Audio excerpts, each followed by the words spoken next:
ஏடும் எழுத்தும் படிக்கவில்லை, என்ன எனக்கே பிடிக்கவில்லை.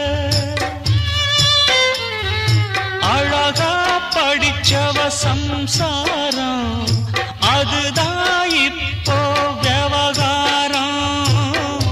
அக்கம் பக்கம் எல்லாருக்கும் ராப்பொழுது நல்லா இருக்கும். இப்போ இந்த ராவும் எனக்கு பகலா சுடுதே.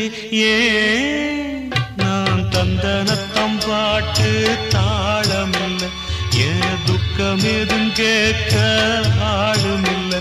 நல்ல வைரக்கல்லு பக்கத்தில உப்பத்தான் சேர்த்து வச்சதங்க சாமி செஞ்ச தப்புத்தான். நான் உப்புத்தான், நான் தந்தனத்தம் பாட்டு தாளம்.